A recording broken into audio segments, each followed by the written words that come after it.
இன்றைக்கி ரொம்ப பெரிய விஷயமா போயிட்டுருக்கு. டெல்லி ரீஜனில் இருக்க எல்லா ஸ்ட்ரீட் டாக்கும் ஒரு ஷெட்டில் போட்டு அடிக்க போகிறேன் அப்படின்னு சொல்லியிருக்காங்க. டெல்லி கோர்ட்னு சொல்லியிருக்காங்க. இது கேட்டு ஒரு பக்கம் டாக் லவ்ஸ்லாம் அவங்களோட பாயிண்ட் சொல்லிட்டு இருக்காங்க. இன்னொரு பக்கம் என்னென்னா, இதெல்லாம் கரெக்டு, ஒரு டாகை கூட வெளியே விடக்கூடாது, எல்லாம் டாக் எடுத்துகிட்டு போய் ஷெட்டில் போய் அடிச்சிருங்க அப்படின்னு சொல்லியிருக்காங்க. டாகால் நிறைய ப்ராப்ளம் வருது, ஸ்ட்ரீட் டாகால் ரொம்ப நிறைய ப்ராப்ளம் அதனால் ஸ்ட்ரீட் டாகால் நிறைய பேர் இறந்து போகிறாங்க அப்படின்னு அவங்களோட பாயிண்ட்டை சொல்லியிருக்காங்க. ஆனால் ப்ராக்டிக்கலி அவ்வளோ பெரிய டெல்லியிலேருந்து அவ்வளோ பெரிய ஷட்டில் போட முடியுமானா போட முடியாது. ப்ராக்டிக்கல் போட முடியும். அப்படியும் ஃபண்டெலாம் அலோகேட் பண்ணி அப்படி போட வச்சாலும் நம்ம காசுலேருந்து தான் போகும். நம்ம டேக்ஸ் கட்டுற எல்லா காசுலேருந்து தான் போய் மிகப்பெரிய பட்ஜெட் அது சாதாரணம் இல்லை. இப்போ டெல்லியில் இருக்க டாக் பாப்புலேஷன் பார்த்திங்கன்னா, ஸ்ட்ரீட் டாக் பாப்புலேஷனாக கண்டிப்பாக 10 லேக்காச்சும் இருக்கும். 10 லேக்காச்சும் ஆர்டிக்கலில் பார்க்கும்போது 10 லேக்காக இருந்தது. அதுக்கு மேலே கூட இருக்கலாம். அவ்வளோ டாக்ஸும் ஒரு இடத்துல வச்சு அவங்க மெயின்டெனன்ஸ் பார்க்கணும். நிறைய விஷயம் ஃபுட்டு வேஸ்டேஜ் எல்லா விஷயத்த பார்க்கணுன்னா அதுக்கு மிகப்பெரிய கணக்கான செலவு, ரொம்ப பெரிய செலவாகும். அது ப்ராக்டிக்கலி நாட் பாசிபிள். இருந்தாலும் அப்படின்னு ஃபண்டில் அலோகேட் பண்ணாலும் அது மெயின்டைன் பண்ணுறதுக்கு அவ்வளோ க்ரோட்ஸ் செலவாகும். 2 சைட்லேயுமே அவங்களோட வேல்யூபான ஒரு பாயிண்ட்டை எடுத்து வைக்கிறாங்க. டாக்ஸால் ஒரு உயிர் போகுதுதான். நிறைய பேர் ஸ்ட்ரீட் டாகாலேருந்து கடித்து இறந்து போய்க்கிறாங்க. நிறைய குழந்தைங்க இறந்து போய்க்கிறாங்க. அதனால் நிறைய டிசீஸ் பரவுது. உண்மை தான், அது நிறைய இடத்துல நடக்குது. ஆனால் கண்ட்ரோல் பண்ணுறாங்களா அப்படின்னா தெரியல. அதுதான் அதே மாதிரி டாக் லவர்ஸ் இது மாதிரி பண்ணக்கூடாது. எல்லாருமே லிவிங் பீயிங்ஸ் தான், எல்லாருக்குமே உரிமை இருக்குது. இதில் நம்மளுக்கு ப்ராப்ளம் வந்தனால டாக்ஸில் எல்லா டாக்ஸ் ஒரே இடத்துல போட்டுடணும், எல்லா டாக்ஸ் ரொம்ப ஒரு ஷட்டிலில் போட்டு அடைச்சிடணும் அப்படின்னு அவங்க அடைப்பாங்களா, வேறு ஏதாச்சும் பண்ணுவாங்களா நம்மளுக்கு தெரியாது. அது ஒரு சொல்யூஷனாக இருக்காது. நீயா நானா அதில் ஒரு ஷோ நடத்தியிருந்தாங்க. எப்பாச்சும் அந்த மாதிரி ஒரு ஷோ பார்ப்பேன் நான். ஏன்னா டிஆர்பிக்காக நிறைய ஆடியன்ஸை கவர் பண்ணுறதுக்காக நிறைய ஸ்கிரிப்டடு ஒரு விஷயம் மாதிரி ஷோலாம் காட்டுவாங்க. ஆனால் இந்த ஷோ பார்க்கும்போது கோபி அவர் நல்லாவே ஹோஸ்ட் பண்ணியிருந்தார். அவர் கொஷின் தான் பயமாக கேட்டிருந்தார். எல்லாருக்கிட்டும் கொஷின் தான் பயமாக கேட்குறாரு. ஆனால் பதில் ஆன்சர்ஸ் ஒரு சில பண்ணிட்டு தான் ஆன்சர்ஸ் பாயிண்ட்டோடு எடுத்து வைக்கிறாங்க. ஒரு பக்கம் மட்டும், ஒரு சைடில் மட்டும்தான் பாயிண்ட்டோடு அவங்களோட தாட்ஸ் சொல்கிறாங்க. இன்னொருத்தர் கோபின்னு ஒரு கெஸ்ட் வந்தார். அவரும் அவர் பாயிண்ட்டை எடுத்து வச்சாலும் அவர் வேல்யூபாலாக ஒரு பாயிண்ட் எடுத்து வைக்கல. இதுதான் ஒரு உண்மையான விஷயமே. இன்னொரு சைடு அவங்களுக்கு விஷயம் சொன்னாலும், அவங்களோட பாயிண்ட் எடுத்து வச்சாலும் அவங்களோட பாயிண்ட் வேல்யூபிளாக இருக்கா அப்படின்னு கேட்டிங்கன்னா கிடையாது. அனிமல் ஆர்கனைசேஷன் வச்சுக்கிறாங்க, அவங்களேருந்து கொண்டு வரலாம். இல்லைனா என்ஜோயிலேருந்து யாராச்சும் கொண்டு அவங்களோட எக்ஸ்பீரியன்ஸ் இது மாதிரி நடக்குது, இது மாதிரி விஷயம் இருக்குது அப்படின்னு நிறைய விஷயம் எக்ஸ்போஸ் பண்ணி பார்த்தா நம்ம நிறைய விஷயம் தோண வச்சுருக்கலாம். அப்படி பண்ணியிருக்கலாம் சொல்ல வரேன்.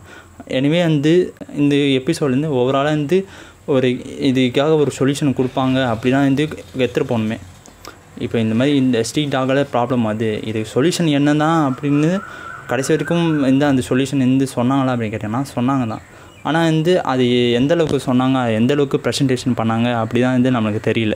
இந்த ஒரு வீடியோலேருந்து நான் டாக் லவர்ஸ்க்காக பேச போகிறேன் அப்படின்னு கேட்டிங்கன்னா கிடையாது. நான் டாக் லவர்ஸும் கிடையாது, டாகை ஏட் பண்ணுறவனும் கிடையாது.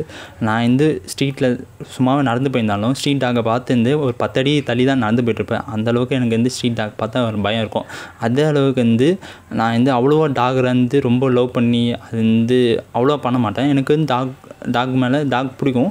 ஆனால் அவ்வளோவா டாக் லவர் நான் சொல்ல மாட்டேன். நான் பெட் டாகை எடுத்துக்கோங்களேன், பெட் டாக்கிட்ட கொஞ்சம் தள்ளி தான் இருப்பேன். இருந்தாலும் எனக்கு பெட் டாக் பார்க்க பிடிக்கும், க்யூட்டாக இருக்கும். அதாவது சரி, நான் இந்த வீடியோவில் ஏன் சொல்கிறேன்னா, நான் ஜென்ரலாக தான் சொல்ல போகிறேன்.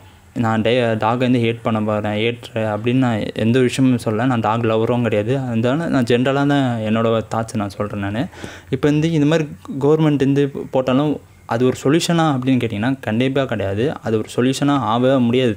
ஏன்னா எல்லா டாகை ப்ராக்டிக்கலி அப்படி பண்ண முடியாது. ஒரு ஷட்டரை போட்டு எல்லா டாகை நாங்கள் பார்த்துக்குறோம் அப்படின்னு அவங்க சொன்னாலும் ப்ராக்டிக்கலி நாட் பாசிபிள். அப்படியும் பண்ண முடியாது. அவ்வளோ ஃபண்டு அலோகேட் பண்ணுவாங்க தான் டவுட்டு. அப்படி பண்ணிட்டாங்கன்னா, இன்கேஸ் பண்ணிட்டாங்க, எல்லா டாக்ஸும் கண்ட்ரோல் பண்ணி எல்லா டாக்ஸும் ஒரு டாக் கூட ஸ்ட்ரீட்டில் கிடையாதுப்பா அப்படின்னு பண்ணிட்டாங்கன்னா அதுக்கான என்ன நம்மளுக்கு ப்ராப்ளம் ஆகும்னா, ஸ்ட்ரீட் டாக் இல்லைன்னா கூட பிரச்சனை தான். நிறைய மங்கீஸ் வந்துடும், நிறைய டிசீஸ் வந்துடும். அதே நேரத்தில் ஃபாரின் கண்ட்ரீஸ்லாம் பார்த்தீங்கன்னா அவங்க ஸ்ட்ரீட் டாக்கை கண்ட்ரோலில் வச்சுருக்காங்க. அது எப்படி தான் கண்ட்ரோல் வச்சுருக்காங்கன்னு வீடியோ கடைசியில் சொல்கிறேன் நான். அவங்களும் கண்ட்ரோல் வச்சுருக்காங்க. இன்கேஸ் அது கண்ட்ரோல் வச்சுருந்தாலும் அவங்களோட சுற்றி ஃபாரஸ்ட் ஏரியா இருந்தால் இல்லை வேறு ஏதாச்சும் ஏரியா இருந்தாலும் சிட்டியில் இருந்தால் கூட அங்கங்கே ஏதாச்சும் மங்கியோ இல்லை வந்து டியரோ அது மாதிரி பார்க்கலாம். ஆனால் நம்ம ஏரியாவில் அது வந்து ஃபுல் கண்ட்ரோல்னு பண்ண முடியுமான்னு கேட்டிங்கன்னா, ஒரு ஷட்டரில் போட்டு எல்லா ஸ்ட்ரீட் டாகை போட்டு அடைப்பாங்களான்னு கேட்டிங்கன்னா இட் நாட் பாசிபிள். அது வந்து முடியாது. அது ப்ராக்டிக்கலி வந்து பண்ணவும் முடியாது. அவ்வளோ யாருமே ஏற்றுக்க மாட்டாங்க. அஃப்கோர்ஸ் எல்லாமே வந்து ஸ்ட்ரீட் டாகால் பிரச்சனை வருது, நிறைய வந்து உயிர் போகுது, நிறைய வந்து சின்ன சின்ன குழந்தைங்களாம் வந்து கடித்து உயிர் போகிற கேஸெல்லாம் வந்து நான் பார்த்துக்கிறேன்.